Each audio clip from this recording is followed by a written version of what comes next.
Hi friends, welcome to Praveen sir classes. మొదటిసారి మన YouTube ఛానల్ని చూస్తున్న ప్రతి ఒక్క అభ్యర్థి ఇప్పుడు మన ఛానల్ని సబ్స్క్రైబ్ చేయండి.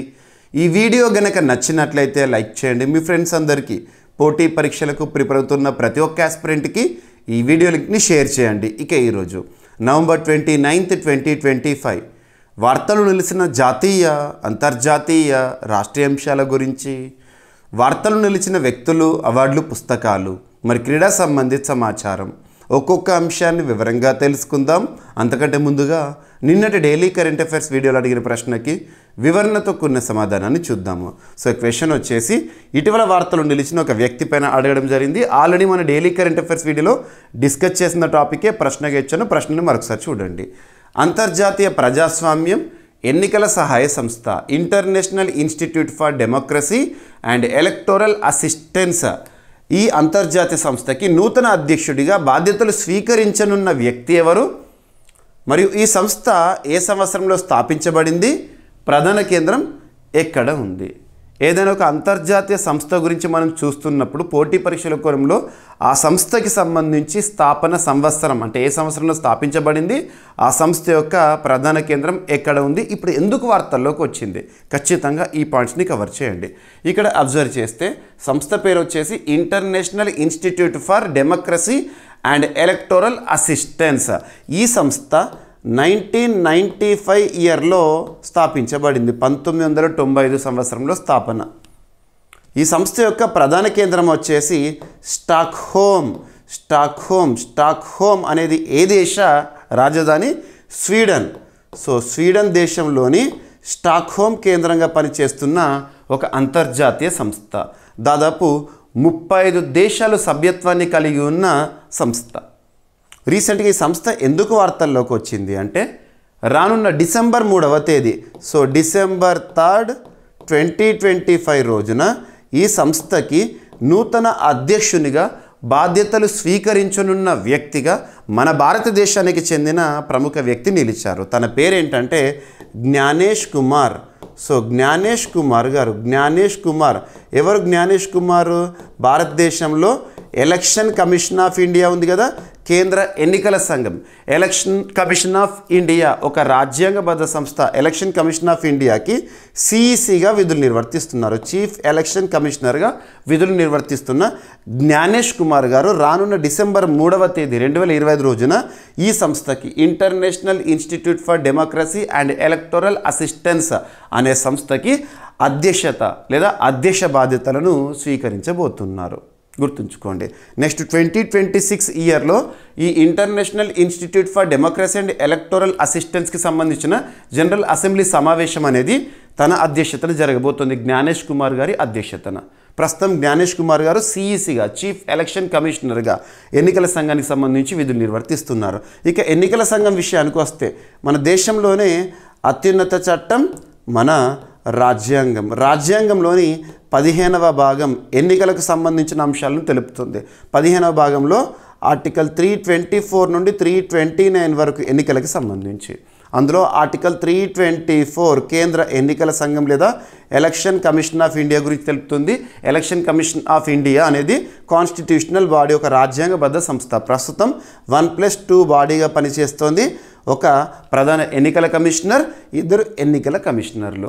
ఒక ప్రధాన ఎన్నికల కమిషనర్ ఎవరు? ప్రస్తుతం జ్ఞానేష్ కుమార్ గారు. గుర్తుంచుకోండి. ఎనఫ్. ఓకేనా? సో ఇది ప్రశ్న సమాధానము. సో భారత ప్రధాన ఎన్నికల కమిషనర్ జ్ఞానేష్ కుమార్ గారు అంతర్జాతీయ ప్రజాస్వామ్యం ఎన్నికల సహాయ సంస్థ international institute for democracy and electoral assistance, ఈ సంస్థకి అధ్యక్షుడిగా బాధ్యతలు స్వీకరించనున్నారు రానున్న డిసెంబర్ 3, నెక్స్ట్ వీక్లో. 2026 అంటే నెక్స్ట్ ఇయర్ 2026 సంవత్సరంలో జరిగే కౌన్సిల్ సమావేశాలకు ఆయన అధ్యక్షత వహించనున్నట్లు భారత ఎన్నికల సంఘం ప్రకటించింది. డిసెంబర్ 3, 2025 రోజున స్వీడన్లోని స్టాక్హోమ్లో ఉన్న IIDEA సభ్య దేశాల సమావేశంలో ఆయన అధికారికంగా ఈ సంస్థకి అధ్యక్ష పదవిని స్వీకరించబోతున్నారు. ఈ అంతర్జాతీయ సంస్థకు మొత్తం 35 దేశాలు సభ్యులు కాగా అమెరికా మరియు జపాన్ లాంటి దేశాలు అబ్జర్వర్ కంట్రీస్గా ఉన్నాయి. ఎనఫ్. ఈ పాయింట్స్ అన్నీ కూడా మనం కవర్ చేసాము. రైట్. స్థాపన సంవత్సరం 1995. ప్రధాన కేంద్రం లేదా ప్రధాన కార్యాలయం వచ్చేసి స్టాక్హోమ్, స్వీడన్. స్వీడన్ దేశ కరెన్సీ వచ్చేసి క్రోనార్. మనం లాస్ట్ అక్టోబర్ మంత్లో స్వీడన్ దేశ రాజధాని స్టాక్హోమ్ కేంద్రంగా పనిచేస్తున్న సంస్థలు నోబెల్ పురస్కారాల ప్రకటన అనే ఒక అంశాన్ని మనము డిస్కస్ చేశాము. భారత ఎన్నికల సంఘం ప్రత్యేకత అండ్ స్వీడన్ దేశ రాజధాని స్టాక్హోమ్, కరెన్సీ స్వీడిష్ క్రోనర్, ప్రస్తుతం అక్కడ ప్రభుత్వం ఎవరున్నారు. మరి ఈ international institute for democracy and electoral assistance ప్రధాన లక్ష్యం ఎందుకోసం పనిచేస్తుంది అంతర్జాతీయ స్థాయిలో అంటే ప్రపంచవ్యాప్తంగా ప్రజాస్వామ్య సంస్థలు, ఎన్నికల వ్యవస్థలు, పాలన విధానాల బలోపేతం కోసం పనిచేస్తుంది ఎన్ఎఫ్. సో ఆల్రెడీ టాపిక్ని ఎక్స్ప్లెయిన్ చేసి మీకు ఇలా స్క్రిప్ట్ చూపిస్తున్నాను. ప్రతిరోజు మన డైలీ కరెంట్ అఫైర్స్ వీడియోని చూడండి. మీకు వార్తలో నిలిచిన ఒక అంశాన్ని కన్సర్న్ సబ్జెక్ట్ లింక్ చేస్తూ దానికి సంబంధించిన స్టాటిక్ జీకే పాయింట్స్ని అడిషనల్గా ఇస్తున్నాను. ఈ విధమైన స్ట్రాటజీతో మన ప్రిపరేషన్ని కనుక కొనసాగించామనుకోండి, రానున్న ఏ పోటీ పరీక్ష అయినా, ఏ స్థాయి పోటీ పరీక్ష అయినా కరెంట్ అఫైర్స్ కోణంలో 100% సాధించడంతో పాటు జనరల్ స్టడీస్లో మ్యాక్సిమం స్కోర్ చేయగలుగుతాము. గుర్తుంచుకోండి, ఓకేనా? మీకు వార్తలు ఇచ్చిన ఒక అంశాన్ని కంప్లీట్గా ఎక్స్ప్లెయిన్ చేసి ఇలా స్క్రిప్ట్ మీకు చూపిస్తున్నాను క్లారిటీ కోసం.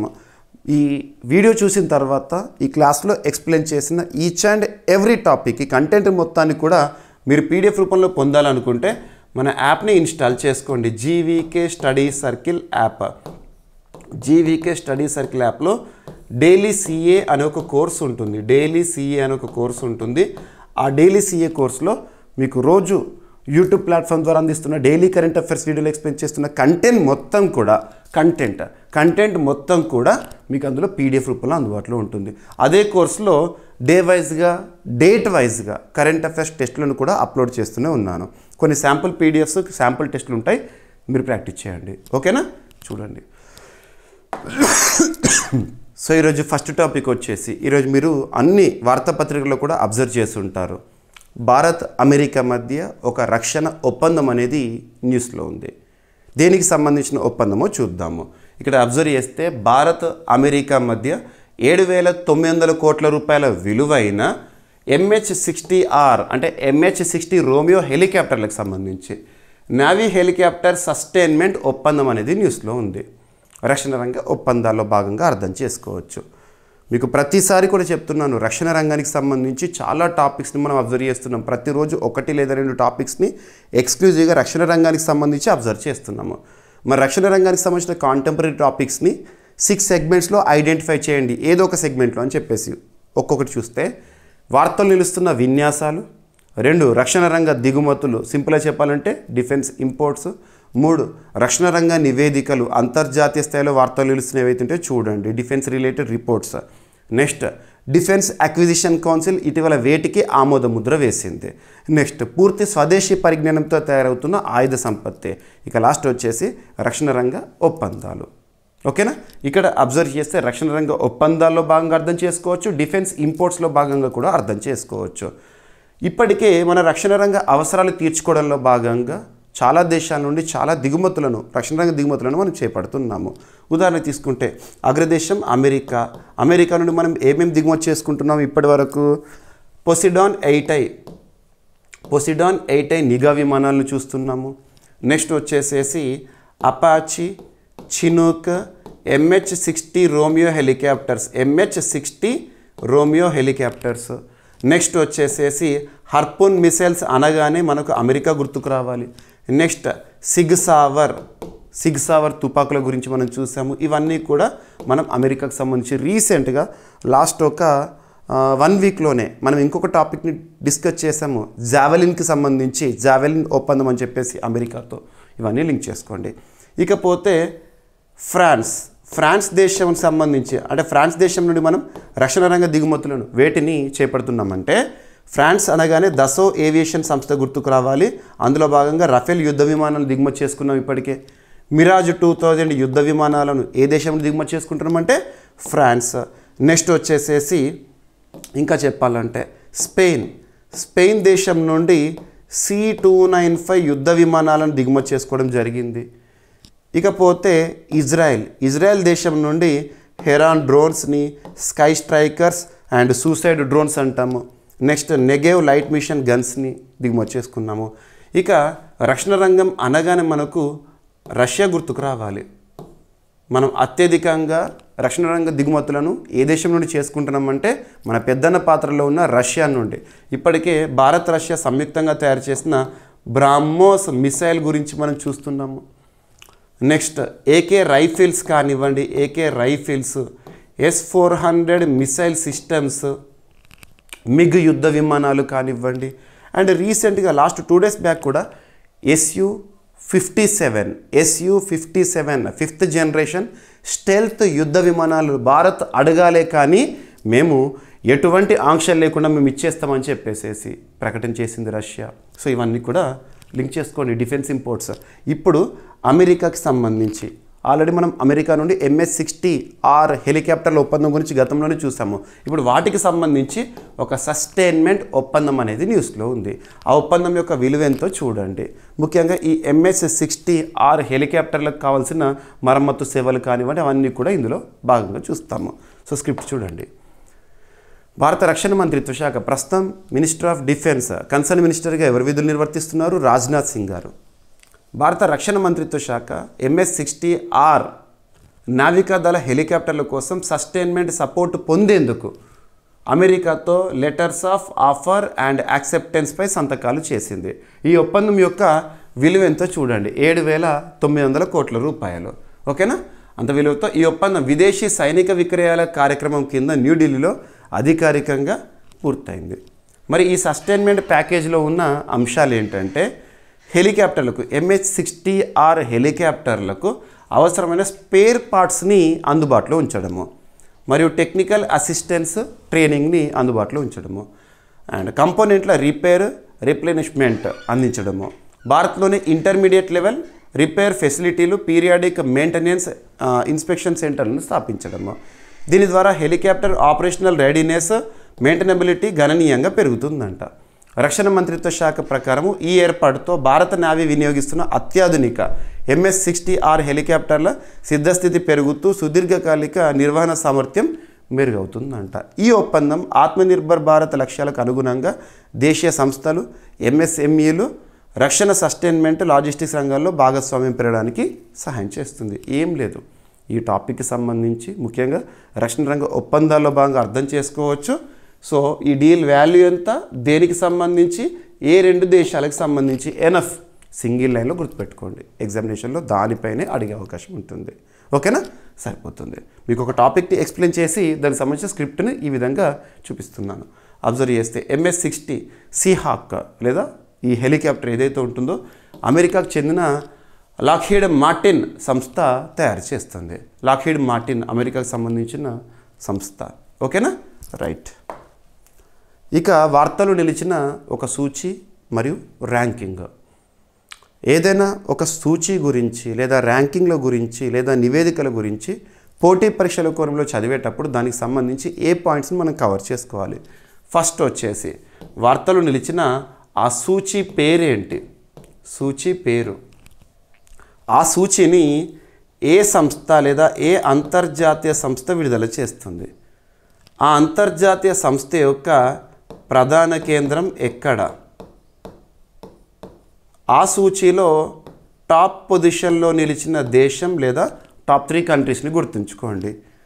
అందులో భారత్ ఏ స్థానంలో ఉంది, ఆ సూచీలోని ర్యాంకింగ్స్లో భారత్ ఏ స్థానంలో ఉంది. ఇకపోతే ఈ సూచీకి సంబంధించిన మిస్లీనియస్ పాయింట్ అంటే స్కోర్, ఆ దేశాలకు వచ్చిన స్కోర్ ఏంటి, ఇటువంటివి. ఇక్కడ అబ్జర్వ్ చేస్తే సూచీ పేరు Asia power index. Asia power index 2025 ఈరోజు న్యూస్లో ఉంది. ఏషియా పవర్ ఇండెక్స్ 2025 సూచి పేరు. ఏ సంస్థ విడుదల చేస్తుంది ఈ సూచిని అంటే లోయి ఇన్స్టిట్యూట్. లోయి ఇన్స్టిట్యూట్ అనే సంస్థ, అది ఆస్ట్రేలియా కేంద్రంగా పనిచేస్తుంది. లోయి ఇన్స్టిట్యూట్ ఆస్ట్రేలియా. ఓకేనా? ప్రధాన కేంద్రం ఆస్ట్రేలియా. మరి ఈ సూచిలో ఏషియా పవర్ ఇండెక్స్ 2025లో టాప్ పొజిషన్లో నిలిచిన దేశము అగ్రదేశమైన అమెరికా ఫస్ట్ పొజిషన్లో నిలిచింది. స్కోర్ వచ్చేసి 80.4, గుర్తుంచుకోండి 80.4. ఇక చైనా వచ్చేసి 73.7 స్కోర్తో సెకండ్ పొజిషన్లో ఉంది. ఇక ఈ సూచిలో భారత్ 40 స్కోర్తో 3వ స్థానంలో ఉంది. గుర్తుంచుకోండి, సరిపోతుంది. ఇక్కడ అబ్జర్వ్ చేస్తే చాలామంది ఆస్పిరెంట్స్కి ఒక డౌట్ వస్తుంది. ఏషియా పవర్ ఇండెక్స్, ఏషియా అనే ఒక ప్రాంతం పేరు ఇచ్చారు, ఒక ఖండం పేరు ఇచ్చారు. మరి అమెరికా ఆసియా ఖండంలోకి రాదు కదా, మరి అమెరికాకి ఎందుకు ర్యాంక్ ఇచ్చారు అనే ఒక డౌట్ రావచ్చు. మంచి డౌటే. ఇక్కడ క్లారిటీ ఏంటంటే ఆసియా లేదా ఏషియా పసిఫిక్ ప్రాంతం, ఆసియా లేదా ఏషియా పసిఫిక్ ప్రాంతంలో శక్తివంతమైన ప్రభావాన్ని చూపిస్తున్న దేశాలకు ఇచ్చే ర్యాంకింగ్. అంతేకాని ఆసియా ఖండంలో లేదా ఆసియా ప్రాంతంలో ఉన్న దేశాలను మాత్రమే కన్సిడర్ చేసి ర్యాంకింగ్స్ ఇస్తారని చెప్పట్లేదు. ఈ ప్రాంతం పైన ప్రభావాన్ని చూపిస్తున్న దేశాలు గుర్తుంచుకోండి. ఓకేనా, సరిపోతుంది. ఇక్కడ అబ్జర్వ్ చేస్తే India outshines as major power in the Asia power index. India has climbed to number 3, 3వ స్థానంలోకి వచ్చింది లోయి Asia power index, surpassing the 40 point benchmark. ఓకేనా, సరిపోతుంది. ఇక్కడ అబ్జర్వ్ చేస్తే ఆస్ట్రేలియాలోని ప్రముఖ థింక్ ట్యాంక్ లోవి ఇన్స్టిట్యూట్ విడుదల చేసిన ఆసియా పవర్ ఇండెక్స్ 2025లో భారత్ తన శక్తి స్థాయిని మరింత మెరుగుపరుచుకొని 3వ ర్యాంక్ని సాధించింది. ఇందులో అగ్రదేశం అమెరికా టాప్లో ఉంది 80.4 స్కోర్తో. నెక్స్ట్ వచ్చేసేసి చైనా 73.7 స్కోర్తో 2వ స్థానంలో ఉంది. ఇక 3వ స్థానంలో భారత్ 40 స్కోర్తో. ఆసియాలోని 27 దేశాలు లేదా ప్రాంతాల సమగ్ర శక్తి సామర్థ్యాలను అంచనా వేస్తూ సైనిక సామర్థ్యం, గుర్తుంచుకోండి ఏ అంశాలను కన్సిడర్ చేసి శక్తివంతమైన దేశం అని చెప్పేసి ఇస్తున్నారు చూడండి. సమగ్ర శక్తి సామర్థ్యాలను అంచనా వేస్తూ సైనిక సామర్థ్యం, ఆర్థిక సంబంధాలు, దౌత్యపరమైన ప్రభావము, సాంస్కృతిక ప్రభావం వంటి 8 ప్రధాన కోణాలు మరియు 131 సూచి ఇండికేటర్స్ల ఆధారంగా ఈ ర్యాంకులను కేటాయిస్తారు. ఏషియా పసిఫిక్ ప్రాంతంపై ఏ దేశం ఎక్కువగా ఈ విషయాల్లో ప్రభావాన్ని చూపిస్తుంది అని చెప్పేసేసి. ఓకేనా, భారత్ ఈ ఏడాది 40 పాయింట్లతో తన స్థానం నిలబెట్టుకొని తొలిసారిగా మేజర్ పవర్ అనే ఒక హోదాని పొందిందంట. ఓకేనా, కరోనా అనంతరం భారతదేశం సాధించిన బలమైన ఆర్థిక పునరుజ్జీవనం, పెరుగుతున్న భౌగోళిక శక్తి, రక్షణ, సైనిక సామర్థ్యాల అభివృద్ధి భారత ర్యాంకును బలపరిచిన కీలక అంశాలుగా ఈ నివేదిక ఏషియా పవర్ ఇండెక్స్ రిపోర్ట్ అనేది చెప్తుంది. ఓకేనా, సరిపోతుంది. ఆసియా పవర్ ఇండెక్స్ ప్రధాన విషయాలను అబ్జర్వ్ చేస్తే ఈ సంవత్సరం విడుదలైన ఏషియా పవర్ ఇండెక్స్ 2025 అనేది 7th edition in the series. ఆసియాలోని 27 దేశాలు లేదా ప్రాంతాల శక్తి సామర్థ్యాలను అంచనా వేసింది. మొత్తం 131 ఇండికేటర్స్ని 8 థిమాటిక్ కేటగిరీల ఆధారంగా స్కోర్లను నిర్ణయించారు. ఇక లోయి ఇన్స్టిట్యూట్ అనేది ఆస్ట్రేలియా కేంద్రంగా పనిచేస్తోంది. ఆ సంస్థ 2003 సంవత్సరంలో స్థాపన జరిగింది. సిడ్నీ కేంద్రంగా పనిచేస్తోంది. అమెరికా టాప్లో ఉంది కాబట్టి అమెరికా గురించి ఇచ్చాను.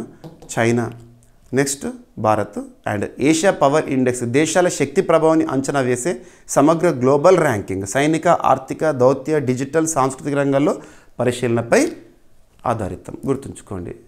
అండ్ ఇక్కడ అబ్జర్వ్ చేస్తే వార్తలో నిలిచిన ఒక పాయింట్ ఏదైనా సరే ఆ పాయింట్ని ఆధారంగా చేసుకొని దానికి సంబంధించిన స్టాటిక్ పాయింట్స్ కూడా ఇస్తున్నాను. ఒక దేశం న్యూస్లో ఉంది, మన టాపిక్లో భాగంగా ఒక దేశం గురించి డిస్కస్ చేస్తున్నామంటే ఆ దేశానికి సంబంధించి కరెన్సీ ఏంటి, రాజధాని ఏంటి, అక్కడ ప్రస్తుతం దేశాధినేతగా ఎవరు విధులు నిర్వర్తిస్తున్నారు, ఇటువంటి పాయింట్స్ అన్నీ కూడా మీకు నేను కవర్ చేస్తున్నాను. అబ్జర్వ్ చేయండి.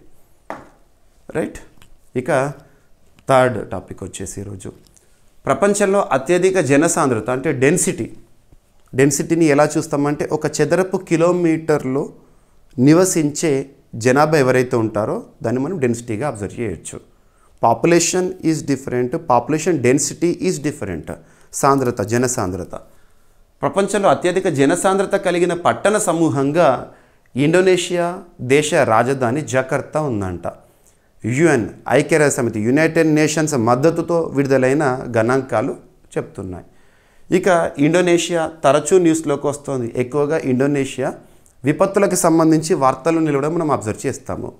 విపత్తు సంబంధిత అంశాలతో ఇండోనేషియాలో ఏదో ఒక అగ్నిపర్వతం విస్ఫోటనం జరగడము అండ్ ఇండోనేషియాలో ఏదో ఒక ప్రాంతంలో ఎర్త్క్వేక్ సంభవించడం అంటే భూకంపం రావడము లేదా సునామీలు సంభవించడం ఇటువంటివి చూస్తూ ఉంటాము.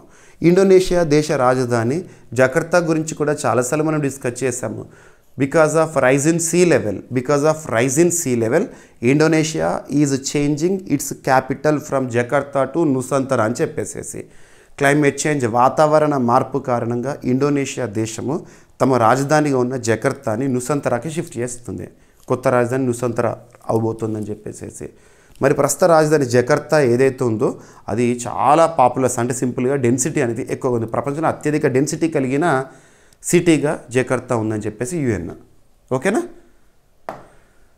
సో యుఎన్ మద్దతుతో రూపొందించిన తాజా అంచనా ప్రకారం ఇండోనేషియా రాజధాని జకర్తా టోక్యోను అధిగమించి ప్రపంచంలోనే అత్యధిక జనాభా కలిగిన అర్బన్ అగ్లమరేషన్గా నిలిచిందంట. జకర్తా మరియు దాని చుట్టుపక్కల ఉన్న మెట్రోపాలిటన్ ప్రాంత జనాభా 42 మిలియన్ పీపుల్. ఇది ఆసియాలో వేగంగా విస్తరిస్తున్న నగరీకరణకు, అర్బనైజేషన్కి స్పష్టం అని చెప్పచ్చు. జకర్తా తర్వాత ఢాకా ఉందంట. ఢాకా అంటే బంగ్లాదేశ్, తర్వాత టోక్యో అంటే జపాన్కి సంబంధించి.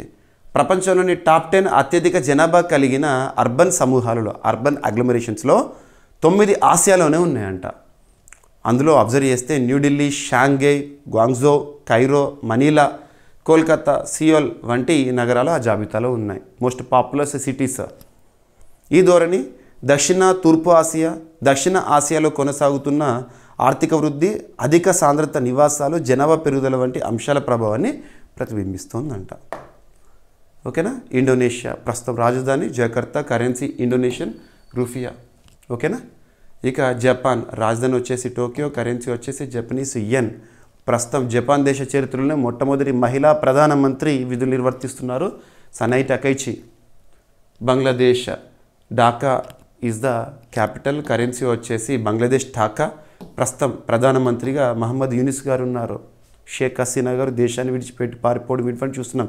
ఆ దేశంలో కోర్ట్ షేక్ హసీనా గారికి దాదాపు 21 సంవత్సరాల జైలు శిక్ష అని ఇటువంటివన్నీ మనం వార్తలు చూస్తున్నాం.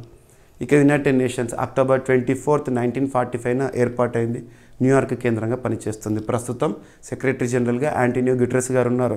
అతి త్వరలో యాంటోనియో గుటెరస్ గారి స్థానంలో నూతన సెక్రటరీ జనరల్ రానున్నారు. ఈసారి ఖచ్చితంగా మహిళ వచ్చే అవకాశం ఉంది. రైట్? అర్బన్ అగ్లోమరేషన్ అంటే పెద్ద నగరం మరియు దాని చుట్టుపక్కల మెట్రో, పెరిఫరల్ పట్టణాలు కలిసి ఏర్పడే అధిక జనసాంద్రత నగర సముదాయం. ఎనఫ్. సో నెక్స్ట్ టాపిక్ వచ్చేసి border dispute on bank note. ఏ దేశాలకు సంబంధించింది అంటే భారత్, నేపాల్కి సంబంధించి. ఇక్కడ అబ్జర్వ్ చేస్తే భారత్ లేదా ఇండియా ఈజ్ పెనిన్సులా, 3 వైపులా సముద్ర సరిహద్దు ఉంది. ఇకపోతే భారత్ మరొక వైపు చూస్తే ల్యాండ్ బౌండరీ అనేది వివిధ దేశాలతో అంతర్జాతీయ సరిహద్దును పంచుకుంటుంది భారత్. అందులో భాగంగా చాలా దేశాలు, పాకిస్తాన్ కానివ్వండి, Afghanistan through PoK, China, Bangladesh, Myanmar, Bhutan, Nepal, ఈ దేశాలతో భారత్ అంతర్జాతీయ సరిహద్దును పంచుకుంటుంది. మీకు జాగ్రఫీ సబ్జెక్ట్లో భాగంగా ఆ అంతర్జాతీయ సరిహద్దును పంచుకుంటున్న రాష్ట్రాలు, ఏ రాష్ట్రము ఏ దేశంతో అంతర్జాతీయ సరిహద్దును పంచుకుంటుందని క్వశ్చన్ అడుగుతారు. చాలాసార్లు అడిగారు గతంలో. ఇక్కడ అబ్జర్వ్ చేస్తే నేను అన్ని రాష్ట్రాల గురించి ఇప్పుడు చెప్పట్లేదు. ఉత్తరాఖండ్ రాష్ట్రము 2 దేశాలతో అంతర్జాతీయ సరిహద్దును పంచుకుంటుంది. ఆ 2 దేశాలు ఏంటంటే ఒకటి చైనా, రెండవది నేపాల్. ప్రస్తుతానికి చైనా, అప్రస్తుతం కావాల్సింది ఇక్కడ నేపాల్.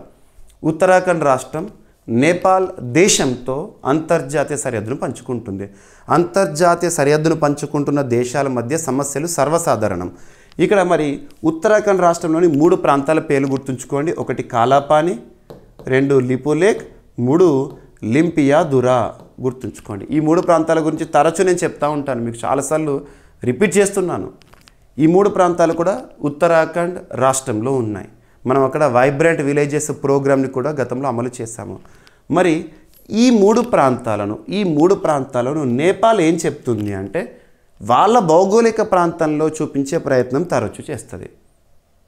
నేపాల్ కాలాపాని, లిపులేక్, లింపియాదురాని వాళ్ళ భౌగోళిక ప్రాంతం, వాళ్ళ దేశ సరిహద్దులో భాగంగా చూపించుకునే ప్రయత్నాలు చేస్తుంది. ఆ ప్రయత్నమే ఇప్పుడు ఒక బ్యాంక్ నోట్ విషయంలో. నేపాల్ రీసెంట్గా ముద్రించిన 100 రూపీ కరెన్సీ నోటు ఉంటుంది వాళ్ళ దేశంలో. ఆ కరెన్సీ నోటు పైన ఈ 3 ప్రాంతాలను వాళ్ళ బౌండరీ లోపల చూపించడం అనేది 2 దేశాల మధ్య మరొకసారి వివాదానికి కేంద్ర బిందువుగా నిలిచింది. సరిపోతుంది. ఎగ్జామ్లో డైరెక్ట్ అడుగుతారు ఈ పాయింట్ పైన. సో చూడండి, ఇక్కడ భారత్ నేపాల్ మధ్య వివాదాస్పదంగా ఉన్న కాలాపాని, లిపులేక్, లింపియాదురా ప్రాంతాలను తమ మ్యాప్లో చూపిస్తూ నేపాల్ కేంద్ర బ్యాంకు, నేపాల్ సెంట్రల్ బ్యాంకు వాళ్ళ కొత్త 100 రూపాయల నోట్ని విడుదల చేసింది. 2024 సంవత్సరంలో ముద్రించినట్లుగా చూపించిన ఈ నోట్ల వెనుక భాగంలో లేదా ఆకుపచ్చ రంగుతో నేపాల్ సవరించిన మ్యాప్ని ముద్రించడం అనేది ఇక్కడ వివాదానికి కేంద్ర బిందువు సరిపోతుంది. ఓకేనా. సో నేపాల్ కరెన్సీ వచ్చేసి rupee, Nepal currency rupee, Nepal రాజధాని వచ్చేసి కాఠ్మండు. ఇటీవల జెన్జెడ్ గొడవలు చేశారు నేపాల్లో. ఫైనల్గా నేపాల్ దేశ చరిత్రలోనే మొట్టమొదటి మహిళా ప్రధానమంత్రి గారు విధులు నిర్వర్తిస్తున్న తన పేరు సుశీలా కర్కే. గుర్తుంచుకోండి, ఇవన్నీ ఇంపార్టెంటే, రైట్. ఎగ్జామినేషన్ పాయింట్ ఆఫ్ వ్యూలో దీనిపైన ఫోకస్ చేయండి, అడగవచ్చు. ఇటీవల బౌండరీ డిస్ప్యూట్స్, ఇండో సైనో బార్డర్లో ఉన్న బౌండరీ డిస్ప్యూట్స్ కానివ్వండి, ఇటువంటి వాటిపైన, లేదంటే ఇండో పాక్ బార్డర్లో కూడా ఏదన్నా బార్డర్ డిస్ప్యూట్ ఉంటే వీటిపైన ఖచ్చితంగా ఫోకస్ చేయండి, రైట్. ఇక మన పెద్దన్న పాత్రలో ఉన్న రష్యా అధ్యక్షుడు పుతిన్ గారు భారతదేశ పర్యటనకు రానున్నారు. అంగరంగ వైభవంగా మనం తనని ఆహ్వానించబోతున్నాము. ఏ తేదీల్లో అంటే డిసెంబర్ 4th, 5th రానున్న గురు శుక్రవారాల్లో రష్యా అధ్యక్షుడు భారతదేశ పర్యటన చేయబోతున్నారు. దీనికి సంబంధించి ఏర్పాట్లు పూర్తయినాయి. మరి ఇక్కడ ఏ కంటెక్స్ట్లో రాబోతున్నారు అంటే భారత్ రష్యా 2 దేశాలకు సంబంధించిన సమావేశాన్ని పాల్గొనడానికి. సో ఇక్కడ అబ్జర్వ్ చేస్తే డిసెంబర్ 4th, 5th తేదీలో రష్యా అధ్యక్షుడు వ్లాదిమిర్ పుతిన్ భారత పర్యటన. రష్యా అధ్యక్షుడు వ్లాదిమిర్ పుతిన్ 2025 డిసెంబర్ 4, 5 తేదీల్లో భారత్ పర్యటించనున్నారు. ప్రధాని నరేంద్ర మోదీ గారి ఆహ్వానం మేరకు ఆయన 23rd ఇండో రష్యా వార్షిక సదస్సులో పాల్గొంటారు. రష్యా నుండి భారత్ పెద్ద ఎత్తున ఇప్పటికే రక్షణ రంగ దిగుమతులను చేపడుతోంది. అండ్ పెట్రోల్, ఆయిల్ని కూడా చాలా ఇంపోర్ట్ చేసుకుంటున్నాం మనం. దిగుమతులు సాగుతున్న నేపథ్యంలో, ఇంధన దిగుమతుల నేపథ్యంలో అమెరికా వాణిజ్య ఆంక్షల వ్యవహారంలో ఈ పర్యటన చాలా ప్రత్యేకము. ఇరు దేశాలను కాదు 3 దేశాల మధ్య అమెరికా అబ్జర్వ్ చేస్తూ ఉంటుంది. ఓకేనా. పర్యటన సందర్భంగా మోదీ పుతిన్ ద్వైపాక్షిక చర్చలు జరగనున్నాయి. ఇందులో రక్షణ, ఇంధన సహకారము, వాణిజ్యం, వ్యూహాత్మక భాగస్వామ్యం వంటి అంశాలు ప్రధానంగా చర్చకు రానున్నాయి. రాష్ట్రపతి భవన్లో రాష్ట్రపతి ద్రౌపది ముర్ము గారు పుతిన్ గారికి అధికారిక స్వాగతం పలుకుతారు. పుతిన్ రాకతో ఇండో రష్యా సంబంధాలు మరింత బలపడతాయని భారత అధికారిక వర్గాలు భావిస్తున్నాయి. జాతీయ భద్రతా సలహాదారు అజిత్ దోవల్తో ఆగస్టులో జరిగిన భేటీలోనే పుతిన్ పర్యటనపై ప్రాథమిక ప్రకటన వెలువడింది. సెప్టెంబర్లో చైనాలో జరిగిన షాంఘై కోఆపరేషన్ ఆర్గనైజేషన్ సమావేశంలో మోదీ పుతిన్ ద్వైపాక్షిక చర్చలు కూడా జరిగినాయి. ఎనఫ్. రష్యా దేశం రష్యన్ ఫెడరేషన్, రాజధాని మాస్కో, కరెన్సీ రష్యన్ రూబుల్. ప్రస్తుతం అధ్యక్షుడిగా వ్లాదిమిర్ పుతిన్ గారు ఉన్నారు. ఓకేనా. గతంలో మనం అబ్జర్వ్ చేస్తే ఇరు దేశాధినేతలు భారత్ అండ్ రష్యా దేశాధినేతలు, భారతదేశం నుండి ప్రధాని నరేంద్ర మోదీ గారు, రష్యా నుండి పుతిన్ గారు ఇద్దరు కూడా ఎక్కడ లాస్ట్ టైం కలుసుకున్నారంటే షాంఘై కోఆపరేషన్ ఆర్గనైజేషన్ శిఖరాగ్ర సదస్సు ఆగస్టు 31 ఆ సమయంలో జరిగిందే చైనా అధ్యక్షుడు టియాన్జిన్లో, అక్కడ కలుసుకున్నారు. ఇప్పుడు మళ్ళీ నేరుగా భారత్కే రానున్నారు రష్యా అధ్యక్షుడు, గుర్తుపెట్టుకోండి. ఇక ఇండో రష్యా వార్షిక సమావేశాలు అనేవి ప్రతి ఏడాది కూడా జరుగుతూ ఉంటాయి. ఒకసారి రష్యాలో జరుగుతుంది, ఒకసారి ఇండియాలో జరుగుతుంది, అలా ఆల్టర్నేట్గా కంట్రీస్లో. 2000 సంవత్సరంలో ఈ సమావేశాలు ప్రారంభమైనాయి. ఇక నెక్స్ట్ IMF భారత్కి గ్రేడ్ Cని మంజూరు చేసింది. భారత ప్రభుత్వం IMF ఇటీవల చేసిన ప్రకటనను చాలా విషయాలు ఖండిస్తోంది. ఎందుకంటే IMF భారత్పై అమెరికా విధిస్తున్న టారిఫ్స్, సుంకాలు 50% టారిఫ్ ఉంది కదా, దాని విషయంలో కూడా రాసిన వ్యాఖ్యలను భారత్ ఖండించింది. ఇక్కడ అబ్జర్వ్ చేస్తే IMF ఇంటర్నేషనల్ మానిటరీ ఫండ్, అంతర్జాతీయ ద్రవ్యనిధి, వాషింగ్టన్ DC కేంద్రంగా పనిచేస్తున్న సంస్థ, ఒక అంతర్జాతీయ బ్యాంక్ చెప్పొచ్చు. మరి IMFలో ప్రస్తుతం ఎన్ని సభ్య దేశాలు ఉన్నాయంటే 191 సభ్య దేశాలు ఉన్నాయి. 191వ సభ్య దేశంగా 2024 సంవత్సరంలో ఏ దేశం సభ్యత్వాన్ని పొందింది అంటే లీచ్టెన్స్టైన్ 191st మెంబర్ కంట్రీ 2024లో. గుర్తుంచుకోలేదు, కరెంట్ అఫైర్స్లో భాగంగా అడగవచ్చు. అండ్ IMF భారతదేశం యొక్క వృద్ధి రేటును GDP గ్రోత్ రేట్ని ప్రస్తుత ఆర్థిక సంవత్సరం 2025-26 ఆర్థిక సంవత్సరానికి గాను 6.6%గా ప్రకటించింది. నిన్నటి క్లాస్లో మనం చూసాము. ఇక్కడ IMF రిపోర్ట్ ఏం చెప్తుందో చూడండి. భారత జాతీయ ఖాతాల గణాంకాలకు IMF C గ్రేడ్ని మంజూరు చేసింది. IMF gives India C. It's second lowest grade, IMF సంబంధించిన సెకండ్ లోయెస్ట్ గ్రేడ్ అది, for national accounts data flags methodological shortcomings విషయంలో. ఐఎంఎఫ్ తాజా ఆర్టికల్ 4 సమీక్షలో భారత జాతీయ ఖాతాల గణాంకాలను సి గ్రేడ్ ఇచ్చింది. కొన్ని పద్ధతి శాస్త్రం అంటే మెథడాలజికల్ లోపాలు ఆర్థిక విశ్లేషణను ప్రభావితం చేస్తున్నాయని ఐఎంఎఫ్ పేర్కొంది. భారత ప్రధాన ద్రవ్యోల్బణ సూచిక అయిన కన్జ్యూమర్ ప్రైస్ ఇండెక్స్కు ఐఎంఎఫ్ బి గ్రేడ్ ఇచ్చింది. అంటే డేటా కొన్ని లోపాలు ఉన్నప్పటికీ పర్యవేక్షణకు సరిపోతుంది అని భావిస్తుంది. సి గ్రేడ్ అర్థం ఏంటంటే డేటా నిరంతరం అందుబాటులో ఉన్నప్పటికీ పద్ధతి లోపాల వల్ల వాస్తవ ఆర్థిక అంచనాలు బలహీనపడటము. అంతర్జాతీయ పోలికలు పర్యవేక్షణలో ఖచ్చితత్వం తగ్గడం అనేది ఈ సి గ్రేడ్ వెనుక ఉన్న ఉద్దేశము. ఇక ఐఎంఎఫ్ వాళ్ళ నివేదికలో పేర్కొన్న అంశాలు చూడండి. పాత base year 2011-12 base year GDP CPI రెండు పాత వినియోగ ఉత్పత్తి నమూనాల ఆధారంగా అంచనా వేయబడుతున్నాయి. ఆధునిక ఆర్థిక నిర్మాణాన్ని ప్రతిబింబించడంలో లోపం ఉందని చెప్తున్నారు. ఓకేనా. హోల్సేల్ ప్రైస్ ఇండెక్స్ వినియోగము పూర్తిస్థాయి ప్రొడ్యూసర్ ప్రైస్ ఇండెక్స్ లేకపోవడంతో హోల్సేల్ ప్రైస్ ఇండెక్స్ ఆధారపడాలి. ఇది యథార్థ జీడిపి అంచనాలను బలహీనపరుస్తుందంట. సరిపోతుంది. డైరెక్ట్గా ఇటీవల ఐఎంఎఫ్ భారత్కి ఏ గ్రేడ్ని మంజూరు చేయడం విషయంలో భారత్ ఖండించింది. ఇటువంటి పాయింట్స్ని ఎగ్జామినేషన్లో మనం ఎక్స్పెక్ట్ చేయొచ్చు. రైట్. సో ఐఎంఎఫ్ ప్రస్తుతం మేనేజింగ్ డైరెక్టర్గా ఎవరు విధులు నిర్వర్తిస్తున్నారు? క్రిస్టలినా జార్జివా. గుర్తుపెట్టుకోండి. ఐఎంఎఫ్ 1945లో స్థాపించబడింది. ఓకేనా. రైట్. ఇక ఇజ్రాయెల్ తీసుకున్న ఒక నిర్ణయము భారతదేశంలో ఉన్న బ్నేఈ మెన్షే సభ్యుల పునరావాసాన్ని పూర్తి చేస్తాము నెక్స్ట్ 5 yearsలో అని చెప్పేసి స్టేట్మెంట్ ఇచ్చింది. డైరెక్ట్గా గుర్తుంచుకోండి. ఇజ్రాయిల్ ఇటీవల తరచూ వార్తలు నిలుస్తున్న దేశం ఇజ్రాయెల్. వాస్తవానికి భారత్ ఇజ్రాయెల్ సంబంధాలు అద్భుతంగా ఉంటాయి. Benjamin Netanyahu from Israel side. ఓకేనా. ఇజ్రాయెల్ చేసిన ప్రకటన ఏంటంటే నెక్స్ట్ 5 yearsలో ఇప్పటికే భారతదేశంలో ఉన్న 5,800 సభ్యులు ఏ వర్గానికి సంబంధించిన వారు? బ్నేఈ మెన్షే సభ్యులను పునరావాసం వాళ్ళను ఇజ్రాయెల్కి తరలిస్తాము అని చెప్పేసిన స్టేట్మెంట్. డైరెక్ట్గా గుర్తుంచుకోండి. సో ఇజ్రాయెల్ ప్రభుత్వము బెంజమిన్ నెతన్యాహు ప్రభుత్వము వచ్చే 5 సంవత్సరాలు నెక్స్ట్ 5 yearsలో భారతదేశంలోని మణిపూర్ మిజోరాంలో నివసిస్తున్న ఈశాన్య రాష్ట్రాలు గుర్తుంచుకోండి. మణిపూర్ మిజోరాం రాష్ట్రాల్లో నివసిస్తున్న మిగిలిన 5,800 బ్నేఈ మెన్షే సముదాయ సభ్యులను పూర్తిగా ఇజ్రాయెల్కు తరలించే ప్రణాళికలను ఆమోదించింది. ఏ దేశం? ఇజ్రాయెల్. ఏ వర్గము? ఏ ప్రాంతం నుంచి? సరిపోతుంది. బ్నేఈ మెన్షే ఉత్తర తూర్పు అంటే ఈశాన్య భారతదేశానికి చెందిన ఒక జాతి సాంస్కృతిక సముదాయము, ఒక గ్రూప్. వీరు తమ వంశావళిని బైబిల్లోని మనస్సే వంశం ట్రైబ్ ఆఫ్ మనస్సేతో అనుసంధానించుకుంటారు. బ్నేఈ మెన్షే వీరు ప్రాథమికంగా క్రైస్తవులు. అయితే 1980sలో ఇజ్రాయెల్తో సంబంధాలు పెరిగిన తర్వాత యూద మతాన్ని స్వీకరించి యూదు సాంప్రదాయాల ప్రకారం పర్వదినాలను జరుపుతున్నారు. చరిత్రకారుల అంచనా ప్రకారం వీరు 300 నుండి 500 సంవత్సరాల క్రితమే భారతదేశానికి వలస వచ్చారని భావిస్తున్నారు. ఇప్పటివరకు ఈ సముదాయంలోని సగానికి పైగా సభ్యులు ఇప్పటికే ఇజ్రాయెల్కి వలస వెళ్ళి పౌరసత్వం పొందారంట. ఓకేనా. ప్రణాళిక ప్రకారం 1,200 మంది 2026 నాటికి, మిగిలిన 4,600 మంది 2030 నాటికి ఇజ్రాయెల్కు సరైన పునరావాస కార్యక్రమం ద్వారా తరలించబడతారని ఇజ్రాయెల్ చెప్తోంది. ఇక్కడ వర్డ్స్ గుర్తుంచుకోవాల్సింది ఏంటంటే ఇజ్రాయెల్ దేశము చేసిన ప్రకటన. ఏ సమూహం, ఏ వర్గానికి సంబంధించి? బ్నేఈ మెన్షేకి సంబంధించి. ఏ దేశం నుండి? భారత్ నుండి. సరిపోతుంది. రైట్. ఇజ్రాయెల్ మధ్యప్రాచ్య దేశము. Currency Israeli shekel. ప్రస్తుత ప్రధాని వచ్చేసి బెంజమిన్ నెతన్యాహు అడుగుతారు.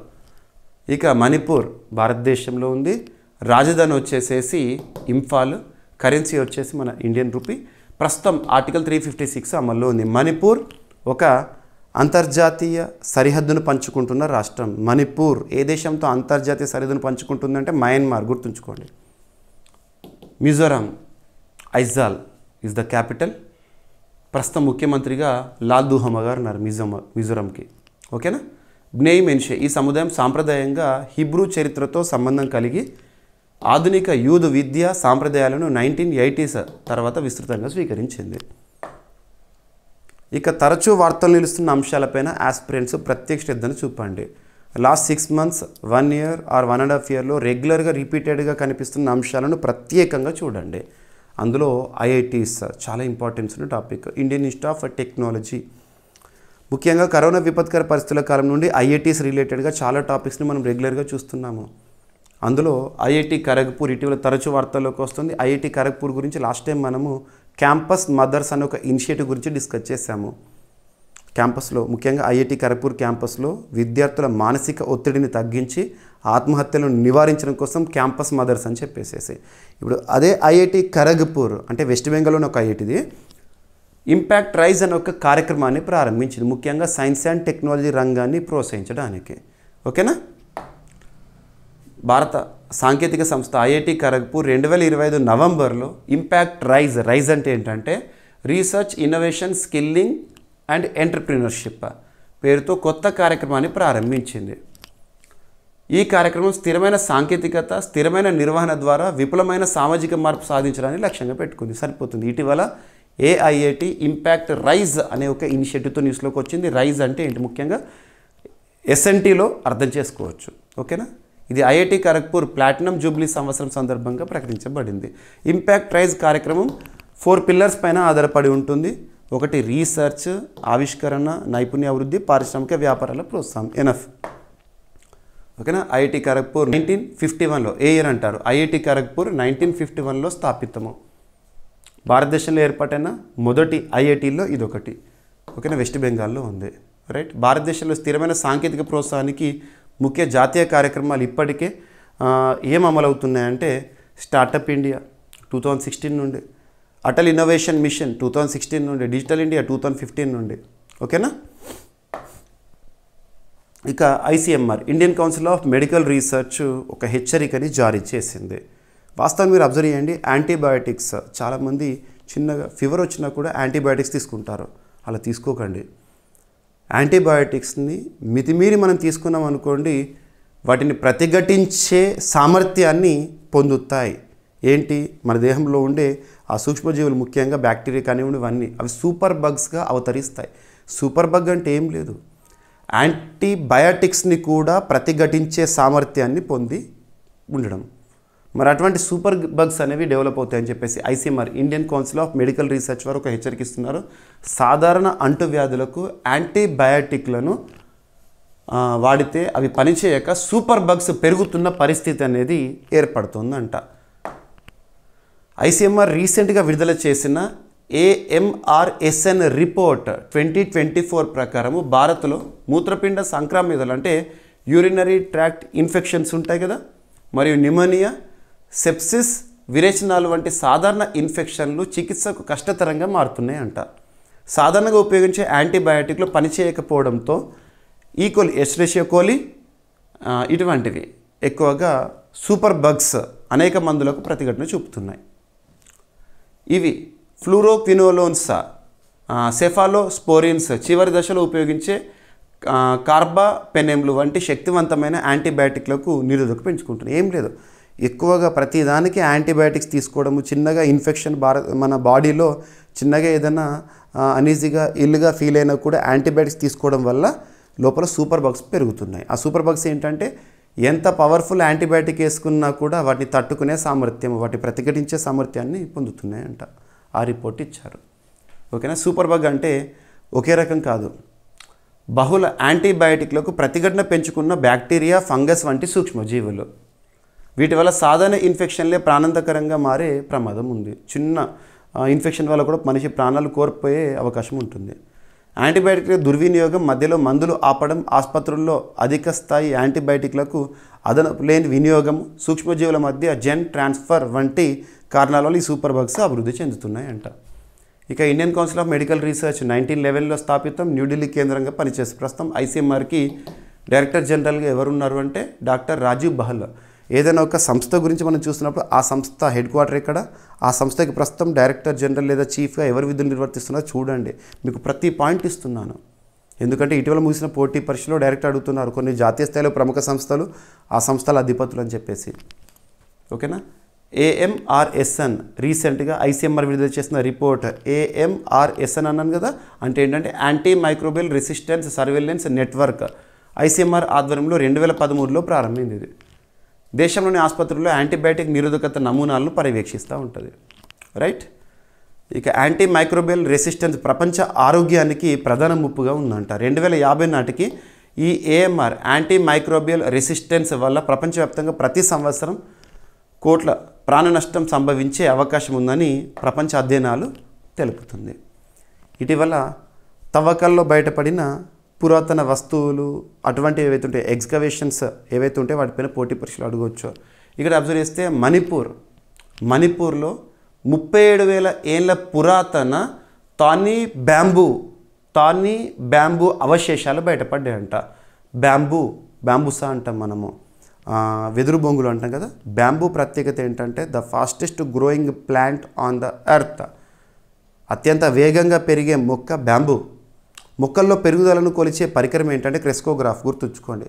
అలాంటి ఒక తానీ బ్యాంబూ అనేది దాదాపు 37,000 క్రితం నాటి బ్యాంబూ అవశేషాలు రీసెంట్గా మణిపూర్లో బయటపడ్డాయంట. That's enough. Manipur unveils Asia's ice age bamboo mystery, 37,000 year old fossil rewrites botanical history. Bamboo అనేది మొక్క కదా, సో బొటానిక్ సంబంధించి ఓకేనా. 37,000 ఇయర్ ఓల్డ్ తానీ bamboo fossil discovered in Manipur reveals ice age bamboo survival in north east India. అంటే భారతదేశంలో ఈశాన్య ప్రాంతంలో ఐసేజ్ అనేది ఏ విధంగా ఉండేదనేది దీని ద్వారా మనకు అర్థమవుతుంది. ఆ సమయంలోనే బ్యాంబూ అవశేషాలు అంటే మనం అర్థం చేసుకోవచ్చు. ఓకేనా. So department of science and technology పరిధిలో మినిస్ట్రీ ఆఫ్ ఎస్ఎండ్ ప్రస్తుతం కన్సర్న్ మినిస్టర్గా ఎవరు విధులు నిర్వర్తిస్తున్నారు? జితేంద్ర సింగ్ గారు.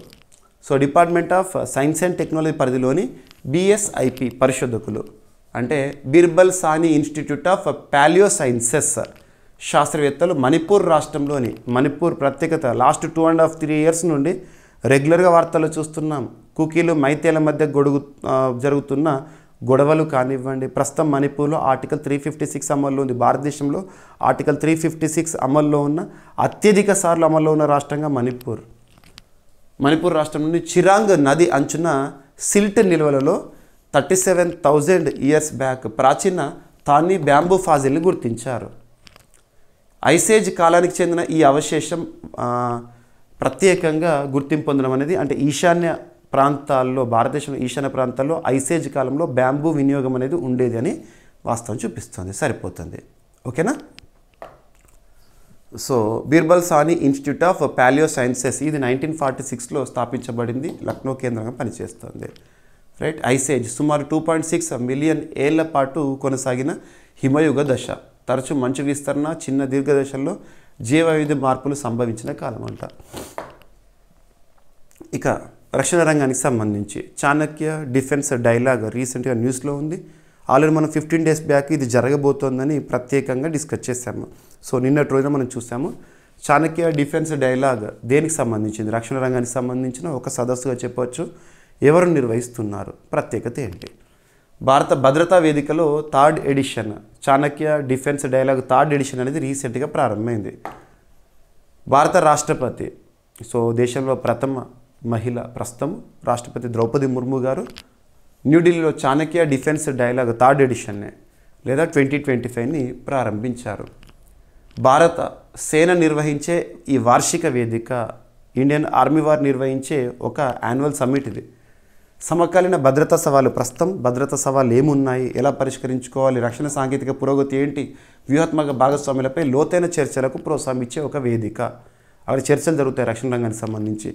ఈ కార్యక్రమాన్ని ఎవరు నిర్వహిస్తారంటే ఇండియన్ ఆర్మీ క్లాస్ centre for land warfare studies సంయుక్తంగా నిర్వహిస్తున్నాయి. ఇండియన్ ఆర్మీ మరియు క్లాస్ సంయుక్తంగా నిర్వహిస్తున్నాయి. ఎవరు నిర్వహిస్తారు? చాణక్య డిఫెన్స్ డైలాగ్ని అంటారు ఎగ్జామినేషన్ పాయింట్ ఆఫ్ వ్యూలో. న్యూఢిల్లీలో నిర్వహిస్తున్న ఈ 2 రోజుల సమావేశంలో సైనిక నాయకులు, అంతర్జాతీయ వ్యూహాత్మక నిపుణులు, రాయబారులు, పరిశ్రమ ప్రముఖులు, యువ పరిశోధకులు పాల్గొంటారు. రక్షణ రంగానికి సంబంధించిన ప్రత్యేక చర్చా వేదిక. ప్రాచీన భారత వ్యూహకర్త చాణక్య గౌరవార్థం నామకరణం చేసిన ఈ వేదిక భారత భవిష్యత్ భద్రతా నిర్మాణంపై సమగ్ర వ్యూహాత్మక చర్చలకు వేదికగా నిలుస్తుంది. ఎన్ఎఫ్ క్లాస్ centre for land warfare studies 2004లో స్థాపించబడింది. ప్రధాన కార్యాలయం వచ్చేసి న్యూఢిల్లీ. ప్రస్తుతం క్లాస్ డైరెక్టర్ జనరల్గా లెఫ్టినెంట్ జనరల్ దుష్యంత్ సింగ్ గారు విధులు నిర్వర్తిస్తున్నారు. ఓకేనా. రైట్. ఇక ఈరోజు మరియు నిన్న 2 రోజుల పాటు జరుగుతున్న ఒక సమావేశము 60th డీజీపీ ఐజీపీ సదస్సు నవరాయ్పూర్లో ప్రారంభము. నవరాయ్పూర్ అంటే ఛత్తీస్గఢ్లో. రీసెంట్గా మనం అబ్జర్వ్ చేస్తాము, ఛత్తీస్గఢ్ రాష్ట్రానికి సంబంధించి 25th యానివర్సరీ 2000 సంవత్సరం నవంబర్ 1వ తేదీన ఛత్తీస్గఢ్ రాష్ట్ర ఏర్పాటు చూసాం మధ్యప్రదేశ్ నుండి. ఇక్కడ అబ్జర్వ్ చేస్తే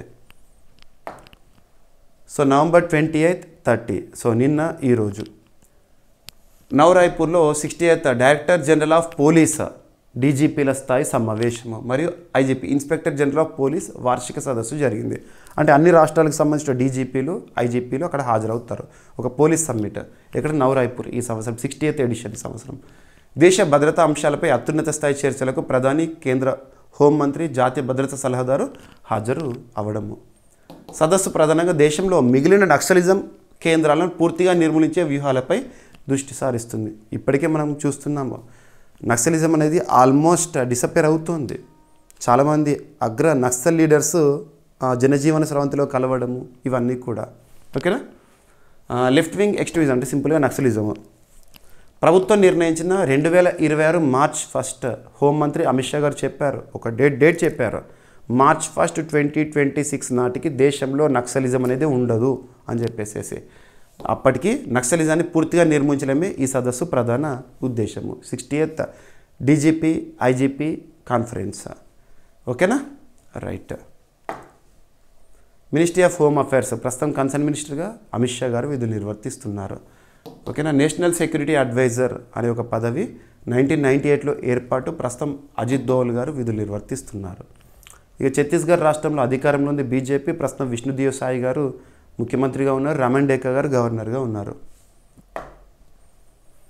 ఇక CCRAS విజయవాడలో సిద్ధి 2.0 అని ప్రారంభించింది. సిద్ధి 2.0, సిద్ధి అంటే ఏంటి, ఎవరు ప్రారంభించారు, ఉద్దేశం ఏంటి? ఎన్ఎఫ్ ఆయుష్ మంత్రిత్వ శాఖకు చెందిన ఆయుష్ మినిస్ట్రీ ఆఫ్ ఆయుష్ 2014 సంవత్సరంలో ప్రారంభమైంది. మినిస్ట్రీ ఆఫ్ ఆయుష్ ముఖ్యంగా నరేంద్ర మోదీ ఎరా స్టార్ట్ అయిన తర్వాత ఆయుష్కి ఇంపార్టెన్స్ ఇస్తున్న అందులో భాగంగా మంత్రిత్వ శాఖ ఏర్పాటు. శ్రీ ప్రతాప్ రావు గారు ప్రస్తుతము మంత్రిగా విధులు నిర్వర్తిస్తున్నారు ఆయుష్కి. సో ఆయుష్ మంత్రిత్వ శాఖకు చెందిన కేంద్ర ఆయుర్వేద శాస్త్ర పరిశోధన మండలి విజయవాడలో సిద్ధి 2.0 కార్యక్రమాన్ని ప్రారంభించింది. సిద్ధి అనే కార్యక్రమాన్ని ఏ మంత్రిత్వ శాఖ పరిధిలోని ఏ సంస్థ ప్రారంభించింది? ఫస్ట్ పాయింట్ చూడండి. సిద్ధి అంటే scientific innovation in drug development, health care and integration, అంటే ఔషధ అభివృద్ధి, ఆరోగ్య సేవలు, సమన్వయం రంగాల్లో శాస్త్రీయ నూతన ఆవిష్కరణలు. ఈ 2 రోజుల జాతీయ సదస్సును ప్రాంతీయ ఆయుర్వేద పరిశోధన సంస్థ RARI విజయవాడ మరియు కన్ఫెడరేషన్ ఆఫ్ ఇండియన్ ఇండస్ట్రీ సంయుక్తంగా నిర్వహించినాయి. ఈ కార్యక్రమం ద్వారా పరిశోధన ఆధారిత ఉత్పత్తుల అభివృద్ధి, ఆయుర్వేద పరిశ్రమ, అకాడమియా భాగస్వామ్యాలు ప్రోత్సహించబడుతున్నాయంట. Right. CCRAS central council for research in Ayurvedic sciences 1962లో స్థాపితం. ప్రధాన కార్యాలయం న్యూఢిల్లీ. ప్రస్తుత డైరెక్టర్ జనరల్గా రవినారాయణ్ ఆచార్య గారు ఉన్నారు. ఆయుష్ మంత్రిత్వ శాఖ ప్రస్తుతం కన్సర్న్ మినిస్టర్గా శ్రీ ప్రతాప్ రావు జాదవ్ గారు విధులు నిర్వర్తిస్తున్నారు. RARI అంటే regional Ayurveda research institute Vijayawada. ఓకేనా. CCRAS పరిధిలో పనిచేస్తుంది. ఇక కన్ఫెడరేషన్ ఆఫ్ ఇండియన్ ఇండస్ట్రీస్ అనేది భారతదేశంలో పరిశ్రమ సమాఖ్య. ఇక న్యూఢిల్లీలో విజన్ ఫర్ సుజలం భారత్ సదస్సు 2025 అనేది ప్రారంభమైంది. సో న్యూఢిల్లీలో విజన్ ఫర్ సుజలం భారత్ సదస్సు ఏ మంత్రిత్వ శాఖ పరిధిలో? మినిస్ట్రీ ఆఫ్ జలశక్తి పరిధిలో. ప్రస్తుతం మినిస్ట్రీ ఆఫ్ జలశక్తికి కన్సర్న్ మినిస్టర్గా CR పాటిల్ గారు విధులు నిర్వర్తిస్తున్నారు. 2025 నవంబర్లో న్యూఢిల్లీలో జలశక్తి కేంద్ర మంత్రి విజన్ ఫర్ సుజలం భారత్ సదస్సు 2025ను అధికారికంగా ప్రారంభించారు. ఈ సదస్సు ప్రధానమంత్రి దృష్టిలోని సహకార ఫెడరలిజం, కోఆపరేటివ్ ఫెడరలిజం, సాక్ష్యాధారిత విధాన రూపకల్పన, ఎవిడెన్స్ బేస్డ్ పాలసీ మేకింగ్ లక్ష్యాలను ముందుకు తీసుకెళ్లేందుకు నిర్వహించబడుతుంది. ఎవరు నిర్వహిస్తున్నారు? ఇది నీతి Aayog, national institution for transforming India నిర్వహిస్తున్న 6 జాతీయ థిమాటిక్ సదస్సుల్లో భాగం ఇది. నీటి రంగం థీమ్లో నదులు, త్రాగునీరు, పారిశుద్ధ్యం, భూగర్భ జలాలు, సాగునీరు, గ్రామ నగర నీటి నిర్వహణ వంటి అంశాలు ప్రధానంగా చర్చించబడతాయి. ఈ సదస్సు ముందుగా 6 జాతీయ వర్క్షాప్లు కూడా నిర్వహించబడతాయి, గుర్తుంచుకోండి. రైట్. జలశక్తి మంత్రిత్వ శాఖ CR పాటిల్ గారు ప్రస్తుతం మంత్రిగా విధులు నిర్వర్తిస్తున్నారు. దీనికి సంబంధించి వాటర్ రిలేటెడ్గా జల్ జీవన్ మిషన్ 2019లో ప్రారంభము. ఇక టెక్స్ ర్యాంప్స్ అనే ఒక పథకం ఏ మంత్రిత్వ శాఖకు సంబంధించిందంటే మినిస్ట్రీ ఆఫ్ టెక్స్టైల్స్కి సంబంధించింది. మినిస్ట్రీ ఆఫ్ టెక్స్టైల్స్కి సంబంధించింది. భారత వస్త్ర రంగంలో పరిశోధన, ఆవిష్కరణలకు కేంద్ర మద్దతు. మినిస్ట్రీ ఆఫ్ టెక్స్టైల్స్కి ప్రస్తుతం కన్సర్న్ మినిస్టర్గా ఎవరున్నారు? శ్రీ గిరిరాజ్ సింగ్ గారు. సో టెక్స్టైల్ పరిశ్రమకి ప్రోత్సాహం ఇవ్వడంలో భాగంగా ఇక్కడ అబ్జర్వ్ చేస్తే భారత ప్రభుత్వం టెక్స్ట్ ర్యాంప్స్ అనే పథకాన్ని ఆమోదించింది. ఇది టెక్స్టైల్ రంగంలో పరిశోధన, ఆవిష్కరణ, డేటా వ్యవస్థల బలోపేతంపై దృష్టి సారించిన సెంట్రల్ సెక్టార్ స్కీమ్. ఈ పథకాన్ని మినిస్ట్రీ ఆఫ్ టెక్స్టైల్స్ పూర్తిగా అమలు చేస్తుంది. భారత వస్త్రోత్పత్తి పరిశ్రమను భవిష్యత్తుకు తగినట్లుగా తీర్చిదిద్దేందుకు ఇన్నోవేషన్, డేటా సిస్టమ్, సామర్థ్యాభివృద్ధి, భారత స్టార్టప్ మద్దతు వంటి అంశాలకు టెక్స్ ర్యాంప్స్ పథకం ప్రాముఖ్యతను ఇస్తుంది. వస్త్ర రంగానికి సంబంధించింది టెక్స్ ర్యాంప్స్, గుర్తుంచుకోండి. వస్త్ర రంగంలో శాస్త్రీయ అంచనాలు, మానిటరింగ్, ప్లాన్ చేయడము, పరిశోధన కేంద్రాలు, స్టార్టప్స్కి మద్దతు అందించడం ఈ పథకపు ప్రధాన లక్ష్యాలు. ఓకేనా, సరిపోతుంది. వస్త్ర పరిశ్రమ అండ్ ఇప్పటికే భారతదేశంలో వస్త్ర పరిశ్రమకి ఇస్తున్న ఇంపార్టెన్స్ కానివ్వండి, ఇవన్నీ కూడా చూడండి. ఇక ప్రధానమంత్రి జన్ వికాస్ కార్యక్రమం అమలు ఏ విధంగా ఉందని సమీక్ష.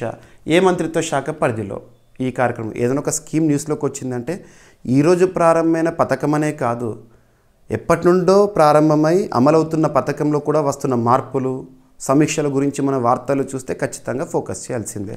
సో ఇక్కడ అబ్జర్వ్ చేస్తే ప్రధానమంత్రి జన్ వికాస్ కార్యక్రమం ఏ మంత్రిత్వ శాఖ పరిధిలోని కార్యక్రమం ఇది అంటే మినిస్ట్రీ ఆఫ్ మైనారిటీ అఫైర్స్. ప్రస్తుతం మినిస్ట్రీ ఆఫ్ మైనారిటీ అఫైర్స్కి కన్సర్న్ మినిస్టర్గా ఎవరు విధులు నిర్వర్తిస్తున్నారు భారతదేశంలో అంటే కిరణ్ రిజిజు గారు. ఈ కార్యక్రమం పైన సమీక్ష చేశారంట రీసెంట్గా. కేంద్ర ప్రభుత్వం PMJVK అమలు పురోగతిని సమీక్షించి దాని పోర్టల్ మరియు SNS స్పర్శ వ్యవస్థల వినియోగాన్ని మరింత సమర్థవంతంగా చేయాలని సూచించింది.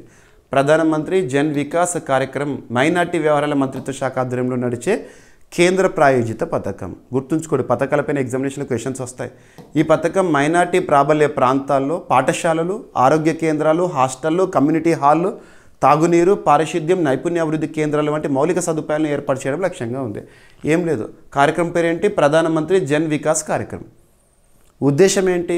ముఖ్యంగా మైనారిటీలు ఎక్కువగా నివసించే ప్రాంతాలు ఉంటాయి కదా భారతదేశంలో. మైనారిటీలు అంటే అదర్ దాన్ హిందూస్. గుర్తింపు పొందిన 6 మైనారిటీలు గుర్తుంచుకోండి: ముస్లిమ్స్, క్రిస్టియన్స్, సిక్, బౌద్ధ, జైన్, జొరాస్ట్రియన్. ఇవి ఆ ప్రాబల్య ప్రాంతాల్లో వాళ్ళ కోసం పాఠశాలలు, ఆరోగ్య కేంద్రాలు, హాస్టల్స్, కమ్యూనిటీ హాళ్ళు, తాగునీరు, పారిశుద్ధ్యం, నైపుణ్యాభివృద్ధి కేంద్రాలు వంటి మౌలిక సదుపాయాల ఇన్ఫ్రాస్ట్రక్చర్ని ఏర్పాటు చేయడము. ఈ పథకం 15 కిలోమీటర్ల పరిధిలో మైనార్టీ జనాభా 25% కంటే ఎక్కువ ఉన్న అన్ని జిల్లాలకు వర్తిస్తుందంట. సో ప్రధానమంత్రి జన్ వికాస్ కార్యక్రమం 2008లో మూలంగా మల్టీ సెక్టోరల్ డెవలప్మెంట్ ప్రోగ్రామ్గా ప్రారంభమై ఉంది. ఓకేనా, ప్రధాన కార్యాలయం న్యూఢిల్లీలో ఉంది. ప్రస్తుతం మైనార్టీ వ్యవహారాల మంత్రి ఎవరున్నారు? కిరణ్ రిజిజు గారు. ఓకేనా. ఇక ఈరోజు ప్రశ్న ప్రతి ఒక్కరు కూడా సమాధానాన్ని కామెంట్ బాక్స్లో తెలియజేయండి.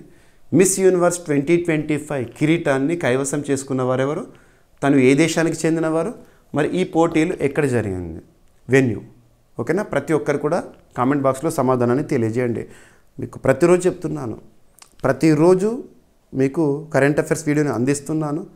మీ నుండి నేను కోరుకునేది ఒకటే, మీ సపోర్ట్, ఎంకరేజ్మెంట్ని ఈ వీడియోకి లైక్ రూపంలో తెలియజేయండి. మీరు ఇచ్చే సపోర్ట్, ఎంకరేజ్మెంట్తో మరింత ఉత్సాహంతో క్లాసెస్ని అందిస్తూనే ఉంటాను. అండ్ ప్రతిరోజు అడుగుతున్న ప్రశ్న యొక్క ఇంపార్టెన్స్ ఏంటంటే, పలానా అంశాల నుండి తప్పనిసరిగా ప్రశ్నలు వస్తాయని వేటినైతే నేను భావిస్తానో వాటిని ప్రతిరోజు ఒకటి చొప్పున ప్రశ్నగా మీ ముందట ఉంచుతున్నాను. వీడియో చూస్తున్నవారు వేలాది మంది, కామెంట్ బాక్స్లో సమాధానాలు మాత్రం వందలే. ప్రతి ఒక్కరు మీకు ఎంతవరకు తెలిస్తే అంతవరకు, తప్పైనా పర్లేదు, కామెంట్ బాక్స్లో సమాధానం ఇవ్వండి. ఎలాగో నెక్స్ట్ డే ఎక్స్ప్లెనేషన్ ఇస్తాను కాబట్టి మీకు కూడా క్లారిటీ వస్తుంది. ఓకేనా. ఇక ప్రతి ఒక్కరు కూడా మన యాప్ని ఇన్స్టాల్ చేసుకోండి, GVK స్టడీ సర్కిల్ యాప్. ఓకేనా. ఇక ఈరోజు టాపిక్స్ని మనం క్విక్ రివిజన్ చేస్తే, ఫస్ట్ టాపిక్, భారత్ అమెరికా మధ్య 7,900 కోట్ల రూపాయల విలువైన MS-60R నేవీ హెలికాప్టర్ సస్టైన్మెంట్ ఒప్పందము. And Asia power index 2025 rankings ఎవరు విడుదల చేశారు? అండ్ ప్రపంచంలో అత్యధిక జనసాంద్రత కలిగిన పట్టణ సమూహంగా జకర్తా ఇండోనేషియా దేశ రాజధాని. అండ్ వివాదాస్పద మ్యాప్తో నేపాల్ వార్తల్లో ఉంది, border dispute between India and Nepal. And December 4-5 తేదీల్లో రష్యా అధ్యక్షుడు పుతిన్ గారు భారత పర్యటన చేయబోతున్నారు. అండ్ భారత జాతీయ ఖాతాల గణాంకాలను IMF గ్రేడ్ C ఇచ్చింది. అండ్ వచ్చే 5 ఏళ్ళలో మిగిలిన 5,800 బ్నే ఈ మెన్షే సభ్యుల పునరావాసంని పూర్తి చేస్తామని ఇజ్రాయెల్ ప్రకటన.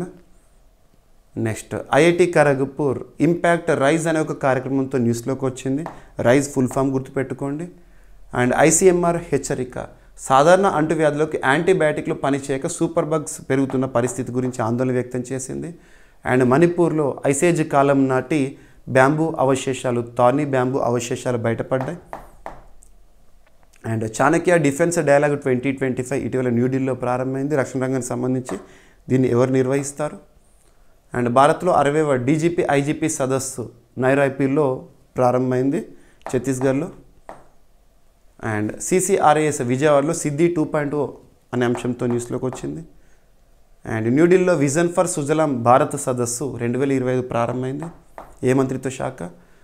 టెక్స్ ర్యాంప్స్ అనే పథకం ఏ మంత్రిత్వ శాఖ పరిధిలో? మినిస్ట్రీ ఆఫ్ టెక్స్టైల్ పరిధిలో. ముఖ్యంగా టెక్స్టైల్ పరిశ్రమని అభివృద్ధి చేయడంలో భాగంగా ప్రధానమంత్రి జన్ వికాస్ కార్యక్రమం అమలు ఏ విధంగా ఉందని సమీక్ష చేశారు. ఏ మంత్రిత్వ శాఖ? Ministry of minority affairs. And ఈరోజు ప్రశ్న, మిస్ యూనివర్స్ 2025 కిరీటాన్ని కైవసం చేసుకున్న వ్యక్తి ఎవరు? తను ఏ దేశానికి చెందినవారు? మరియు ఈ పోటీలు ఎక్కడ జరిగినాయి? ప్రతి ఒక్కరు కూడా కామెంట్ బాక్స్లో సమాధానాన్ని తెలియజేయండి. వీడియోకి లైక్ చేయండి. ఏమైనా మిస్లేనియస్ పాయింట్స్ ఉన్నాయనుకోండి, నో నీడ్ టు వర్రీ. రేపటి క్లాస్లో జోడించి డిస్కస్ చేద్దాం. రేపు మళ్ళీ కలుద్దాం. Thank you.